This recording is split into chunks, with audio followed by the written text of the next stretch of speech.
민주당이 광주 서구갑 국회의원 재선거 후보를 전략 공천하려다 다시 경선을 치르기로 했습니다. 원칙 없는 공천에 대한 비판이 커지고 있습니다. 6.13 지방선거에서 광주와 전남 현직 단체장의 물갈이 폭이 클 것으로 보입니다. 이미 경선과 비리연루 등으로 절반 정도의 교체가 확정됐습니다. 남북 정상회담이 이틀 앞으로 다가오면서 남북 화해와 평화 통일에 대한 기대가 시민사회와 종교계로 확산하고 있습니다. 전투기 소음 피해를 입었다며 소송을 제기한 광주 군공항 주변 주민들이 13년 만에 최종 승소했습니다. 여러분 안녕하십니까? 민주당의 공천 방식을 놓고 고무줄 공천이라는 비판이 나오고 있습니다. 특히 광주 서구갑 국회의원 재선거의 경우 공천 방식이 며칠 새 오락가락했습니다. 전략 공천을 철회하고 경선을 하겠다는 건데 여기에도 논란의 여지는 있어 보입니다. 윤구수 기자입니다. 민주당 공천관리위원회는 지난 17일 광주 서구갑 선거구는 후보를 전략 공천하기로 했습니다. 배경도 이유도 설명하지 않았지만 여성인 박혜자 후보를 염두에 둔 결정이었습니다. 경쟁자인 송갑석 후보 측이 강력 반발했고 지역의 여론도 나빠졌습니다. 그리고 8일이 지나서 민주당 최고위원회가 방침을 바꿨습니다. 두 의견을 잘 수렴하고 광주와 그다음에 민주당의 같이 손잡고 가는 그 큰 걸음으로 광주 서구갑에 관한 경선을 정했습니다. 그러면서도 경선 방식은 예외를 적용했습니다. 다른 국회의원 재보궐선거구와는 달리 일반 시민 여론조사를 제외시켰습니다. 권리당원 ARS 투표 100%를 적용하는 방식으로 경선하기로 의결하였음을 알려드립니다. 민주당은 당헌에 정해진 특례 규정을 따랐다고 밝히고 있지만 지역위원장인 박혜자 후보에게 유리한 규칙이란 평가가 나옵니다. 어쨌든 중앙당의 결정에 두 후보는 모두 수용 입장을 밝혔습니다. 다만 약간의 온도 차이는 있었습니다. 송갑석 후보는 시민과 당원의 승리라며 잠재적 투표자들에게 공을 돌렸고 박혜자 후보는 두 번의 전략 공천 주장은 사실이 아니라는 게 중앙당의 설명으로 분명해졌다며 오해와 비판 여론 확산을 경계했습니다. MBC 뉴스 윤문수입니다. 오는 6월 지방선거에서 광주 전남 현직 단체장의 물갈이 폭이 클 것으로 보입니다. 광주 전남 시도지사의 교체가 확정된 상황에서 광주 5개 구청의 경우도 남구와 북구, 광산구 등 최소 3곳은 단체장 교체가 결정됐습니다. 전남 22개 시군의 경우는 비리에 연루되거나 경선 탈락, 연임 제한 등으로 단체장 10명의 교체가 이미 확정됐습니다. 민주평화당 조배숙 대표가 오늘 전남도 의회에서 열린 중앙선거대책위원회 회의에서 전남지사 선거와 관련해 4월 말까지 좋은 후보를 선정해 내놓겠다고 말했습니다. 조배숙 대표는 기자들의 질문에 좋은 작품을 내놓기 위해 어느 정도 정리가 됐다고도 말해 최근 영입된 민영삼 최고위원 출마설이 당 안팎에서 나오고 있습니다.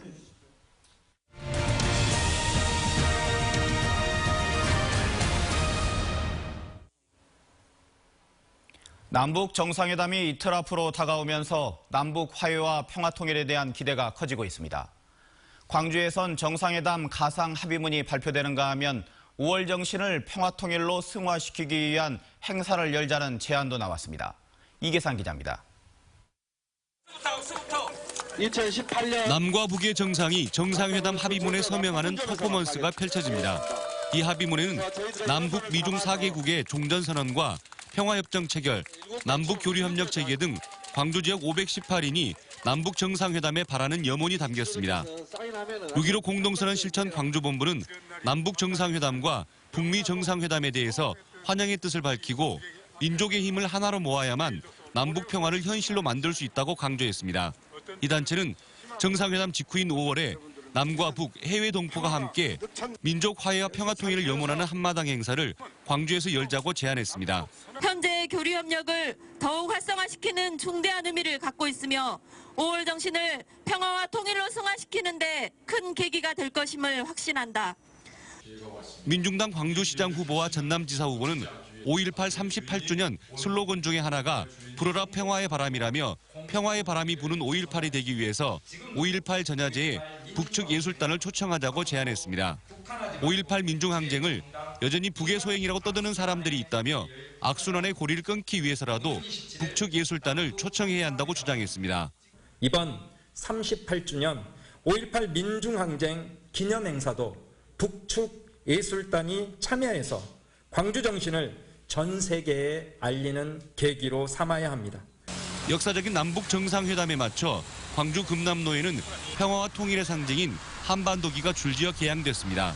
MBC 뉴스 이계상입니다.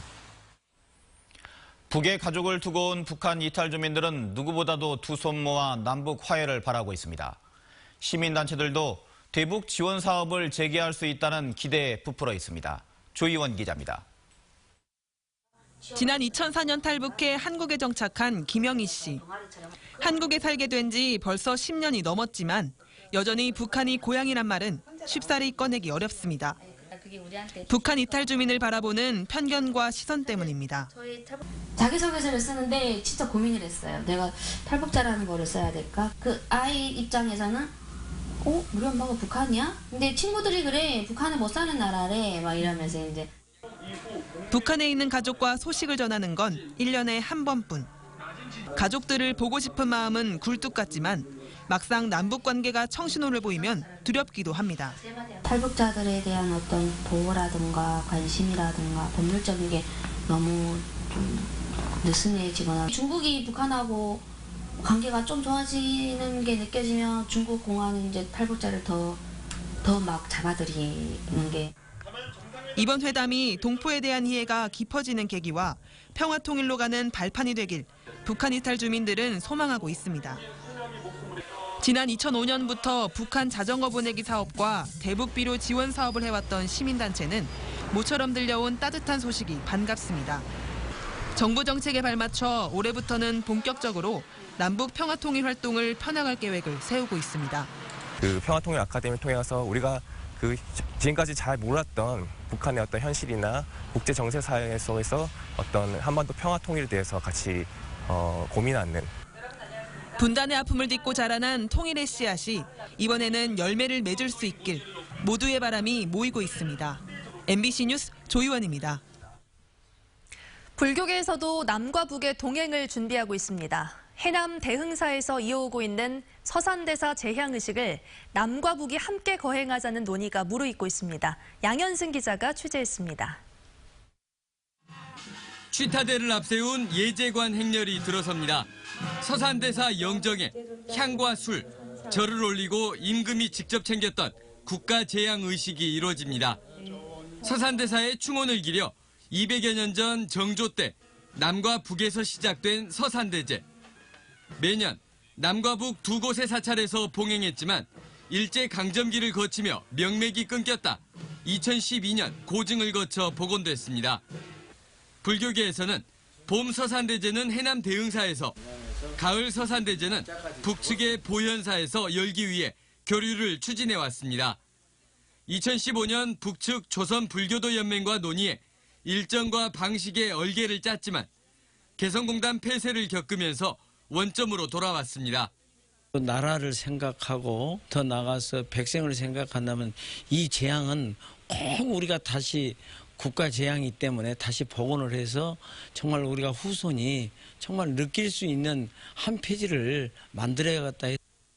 남북관계 정상화 기류 속에 불교계는 오는 6월쯤 북한을 방문해 서산대사 국가재향 남북 공동 개최를 추진할 계획. 임진왜란에서 나라를 지켜냈던 서산대사의 호국 충원이 또 하나의 남북교류 실마리로 주목받고 있습니다. MBC 뉴스 양현승입니다. 민선 6기 광주시는 뿌리산업 육성에 많은 공을 들였습니다. 말 그대로 자동차나 전자 등 모든 제조업의 근간이 되기 때문인데 그동안 뿌리산업이 외적으로 성장한 건 맞지만 그 한계 역시 뚜렷하게 드러나고 있습니다. 보도에 송정근 기자입니다. 130여 개 업체가 참가한 가운데 뿌리산업 전시회가 개막했습니다. 첨단 뿌리산업 기술과 제조 설비는 물론 차세대 수소 제품도 선보였습니다. 뿌리산업은 자동차 한 대를 만드는데 그 비중이 90%에 이를 만큼 제조업의 근간을 이루고 있습니다.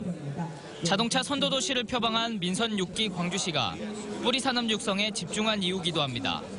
특히 광주가 특화단지로 지정된 금형산업의 경우 업체 수나 고용 인원, 매출액 등 관련 지표가 수년 사이에 두 자릿수 증가율을 보일 만큼 외형적으로 성장했습니다. 대형 금형을 수주를 할 수 있게 됨으로써 이제 매출이 막대하게 좀 증가를 많이 했고요. 이에 따라서 금형에 대한 인지도가 전 세계적으로 광주가 많이 높아졌습니다. 하지만 시야를 전국으로 넓혀보면 현주소가 분명해집니다. 최근 산업통상자원부가 처음으로 발간한 2018 뿌리산업 백서를 보면 광주 등 호남권의 경우 금형기업의 수가 전국 대비 2.8%에 불과합니다. 고용인원이나 매출액 규모 역시 한 자릿수에 머물고 있습니다. 뿌리산업 전체를 놓고 봐도 수치만 조금 다를 뿐 호남권의 비중이 매우 적긴 마찬가지입니다. 규제 완화 등으로 자본과 인력이 수도권에 집중되면서 지역 업체들이 고전하고 있는 겁니다. 기업들이 그런 타 지역 큰 도시에 이제 집중되다 보니까 자연적으로 이제 그런 산업들이 같이 그쪽으로 몰려 있는 것은 업계에서는 뿌리 산업의 경쟁력 강화를 위해 연구개발이나 공동장비 지원 등 대대적인 정책적 지원을 요구하고 있습니다. MBC 뉴스 송정근입니다.